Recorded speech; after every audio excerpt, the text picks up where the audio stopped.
All right, so we'll hand it off to Priscilla Cogan. She can say what all she needs to say to set up her piece here. Well, can you hear me? Yes, I Yep. can hear you. Okay, great.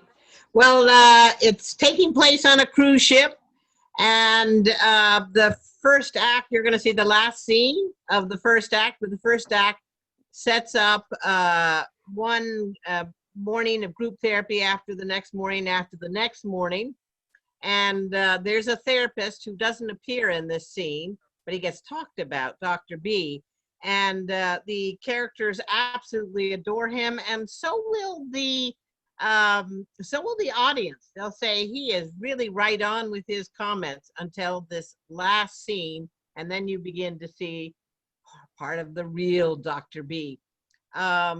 So these women have, in the first act, have explored their traumatic histories, and Dr. B is an expert psychologist in terms of trauma. So that's pretty well sets it up. These characters are very different. You want me to talk a little bit about the characters? It's up to you, whatever you want to do. Oh, okay. Well, you have 4 women, and they eventually bond into the sisterhood. 3 of which are, you will find out, are having relationships with Dr. B. And the oldest one, Claire, is married to a billionaire real estate developer, the outline of which might be very similar to somebody you might know about. And the next one, and so she's the oldest, she's 48 and feeling her age. The next one is Flo, who's Catholic and very religious, who fell in love with her priest and felt enormously guilty about that, came into therapy for that. Also had been sexually abused as a young person by an uncle. The next one, and she's 43. The next one is Tori, who's a prosecutor, very tough on the outside. And she comes from a very traumatic history where she was adopted but not told she was adopted, didn't find out until she was an adult, and her adoptive father eventually shot and killed the adoptive mother, then strangled the adoptive mother, and then shot and killed himself. So that was her trauma. And then there's a 23-year-old. Tori she's in her 30s, mid-30s. She's a prosecutor. And then we have a 23-year-old who's just out of the mental hospital, very fragile person who has kind of a concave posture, tends to hide, is very uncertain of herself. And she is on this cruise being paid for actually by Dr. B. He's her therapist and she sees him as her savior. So Dr. B, this is the first group therapy session that he has not shown up at because he's off, they're parked at an island, and he's gone off to see a friend. And they decide they are going to meet without him. And so this is the last scene of Act 1, just before all hell breaks loose. Excellent, thank you. So whenever you're ready, stage directions. Oh, it starts off with the line. It starts with lines. Okay. Yeah, it starts with me. I'll start. Okay. Come with us.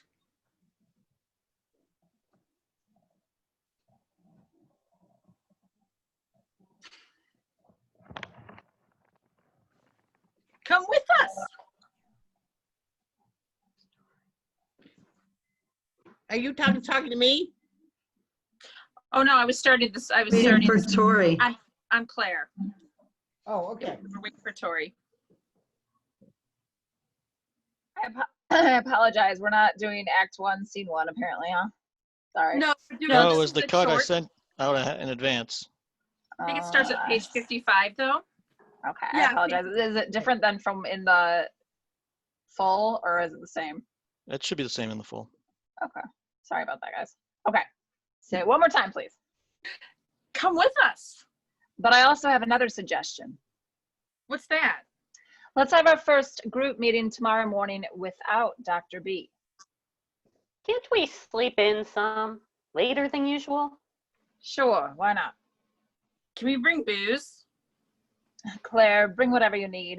You can even bring a blanket, Nessie, or a rosary, Flo.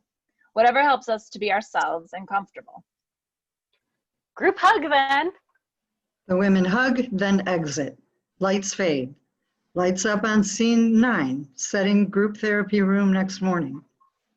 Blanket lies crumpled in a chair.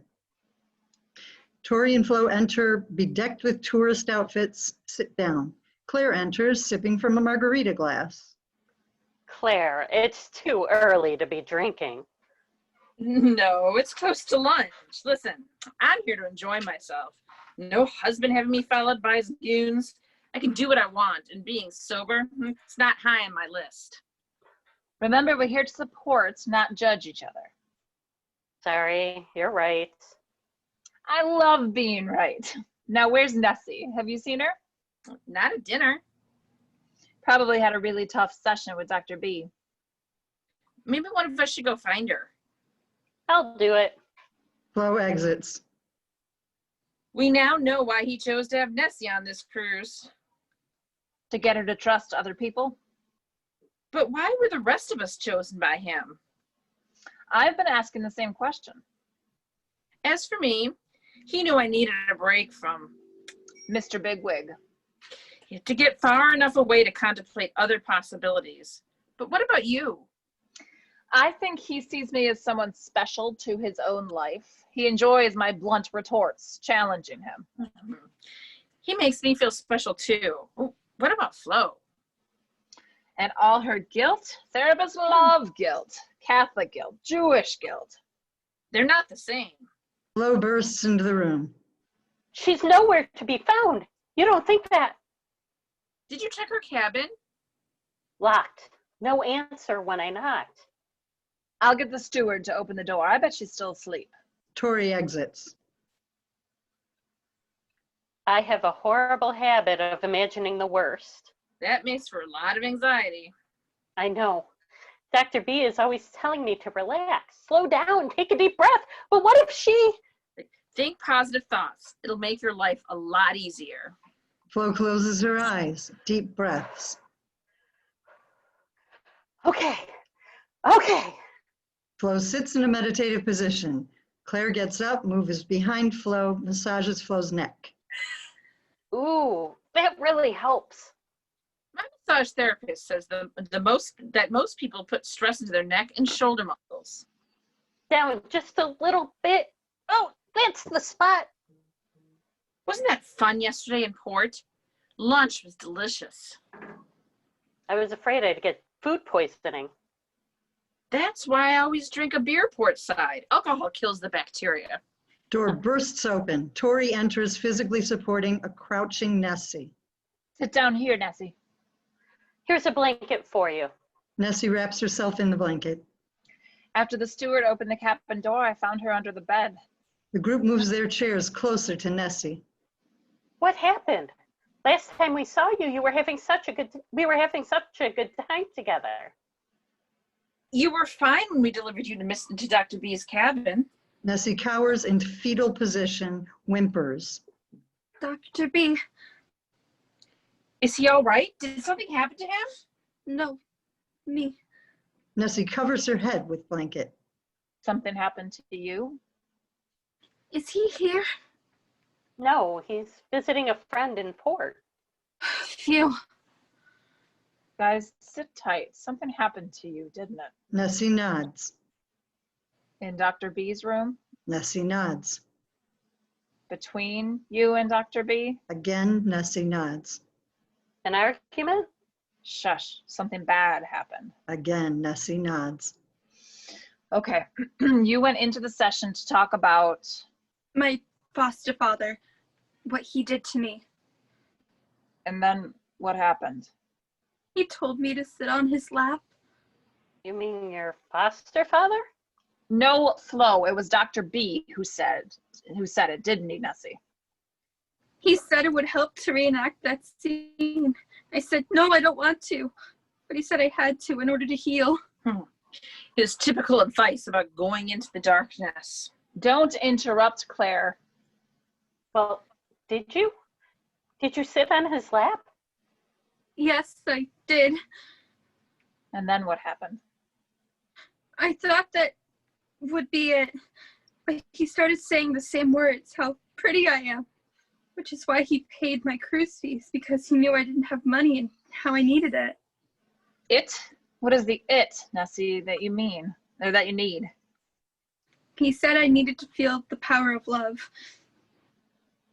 that he'd show me that love. Claire stands up furious. God damn it, that two-timing fucker. That's what he told me. He'd give me the love missing from my marriage. You too? Calm down, Claire. Let her finish. What did he do, Nessie? He unbuttoned my blouse. I tried to pull away, but he held me on his lap.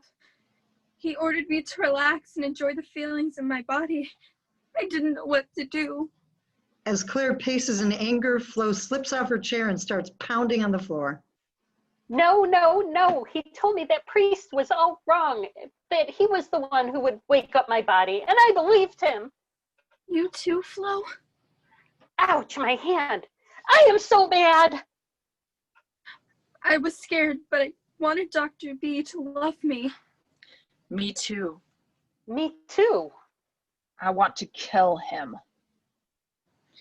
He then let me go. Told me not to say anything to you all, that you'd all get jealous. He told me I was his most special client.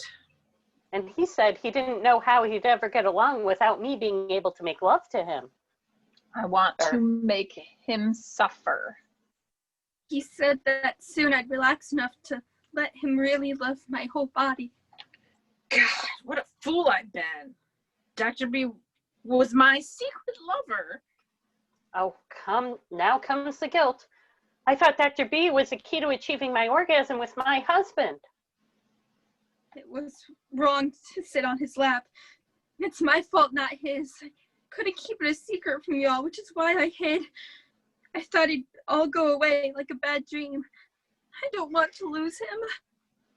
It's a little bit too late for that, Nessie. The cat's out of the bag. Now we know why we were the chosen. Now we know why we were the chosen ones. He's screwing the three of us and grooming the fourth. You too, Tori? Women can be really stupid when starving for love. And the great Dr. B thought by seeing each of us individually, secretly in his bedroom sessions, that we'd never let each other know. And Nessie was to become another addition. And here I thought I was the only one. Didn't matter to him it didn't matter to him if we were religious, smart, or wealthy. We've all been fools. Simple as that. Caught up in our own needs. But But what? he didn't count on one thing. The sisterhood. Which, thanks to Nessie, just exploded Dr. B's marvelous cruise. There's strength in numbers. Together we can make mincemeat of him. We can figure out how to destroy him, pull him apart piece by piece, slowly, deliberately. But it has to be done with an oath of secrecy between us. To redeem ourselves. But if we murder him, they'll put me in jail. No, Nessie, he's going to wish he was in jail from the vengeance of the sisterhood. He'll wish that we'd given him the satisfaction of a quick death. I like this idea more and more. A life sentence of misery, perhaps. But will I then have to pay for this cruise? Oh, honey, I've got more money than I know what to do with. I'll take care of it for you. This has to be carefully plotted and coordinated. He can't know that we know all about his... Infidelity. Yeah, maybe that's the right word. Can we count on you, Nessie, to keep it secret? Okay, I'll try, but I so wanted him to love me. One door closes, Nessie, but another opens. The sisterhood. The four women circle, clasping hands in a cheerleading formation. The sisterhood. sisterhood. Okay, sisters, let's get to the planning. He'll never know what's coming. Act normal, like nothing has changed. Oh, he'll pay for his treachery. Oh, he will pay big time. Lights out.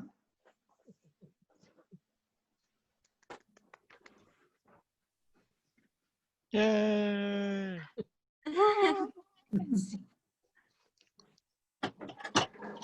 It'll be like the First Wives Club in the second act.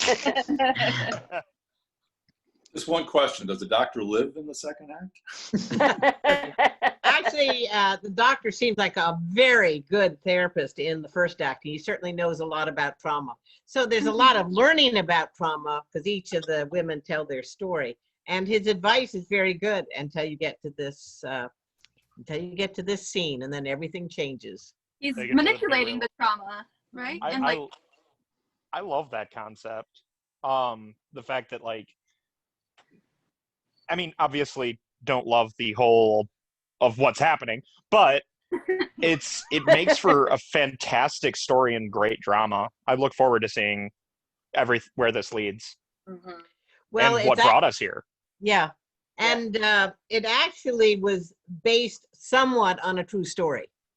oh my Oh. God. Really? Whoa. Yeah. And I don't know, there was a cruise, and I think it was back probably in the 70s.